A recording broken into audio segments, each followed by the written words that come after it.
নমস্কার বন্ধুরা, আজ এসেছি জলপাইয়ের চাটনি নিয়ে। এই চাটনি বানাতে লাগবে জলপাই, চিনি, নুন, ব্ল্যাক সল্ট, কাজু, কিশমিশ, লঙ্কার গুঁড়ো, হলুদ গুঁড়ো, ভাজা মশলা। ভাজা মশলাতে আছে জিরে, মৌরি, ধনে, শুকনো লঙ্কা। এগুলো ভেজে ঠান্ডা করে গুঁড়ো করে নিয়েছি। প্রথমে জলপাইটা সিদ্ধ করে নিয়েছি।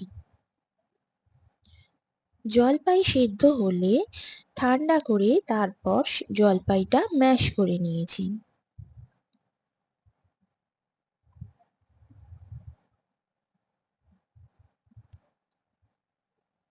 এরপর আবার গ্যাস অন করে কড়াই বসিয়ে কড়াই গরম হলে তাতে সাদা তেল দিতে হবে। তেল গরম হলে তাতে সেদ্ধ ও ম্যাশড জলপাই দিয়ে দিতে হবে।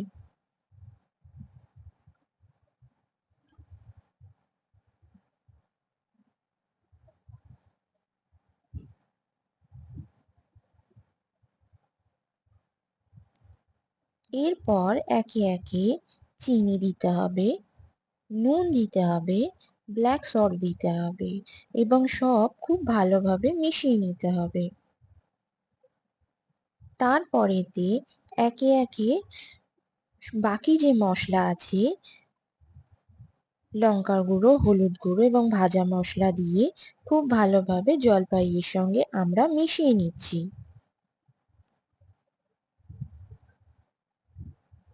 মশলা জলপাইয়ের সঙ্গে খুব ভালোভাবে মিশে গেলে তাতে আমরা কাজু কিশমিশ দিয়ে ভালোভাবে মিশিয়ে নেব। ব্যাস, আমাদের চটজলদি জলপাইয়ের চাটনি রেডি হয়ে গেছে। আমরা গরম গরম এটা সার্ভ করে দেব। আপনাদের যদি এই রেসিপি ভালো লেগে থাকেন, কমেন্টে আমাকে জানাবেন, লাইক করবেন, সাবস্ক্রাইব করবেন এবং শেয়ার করবেন এবং পাশে থাকা বেল আইকনটা প্রেস করে দেবেন এরকমই নতুন রান্নার নোটিফিকেশন পাওয়ার জন্য। নমস্কার বন্ধুরা, আজ তাহলে আসি।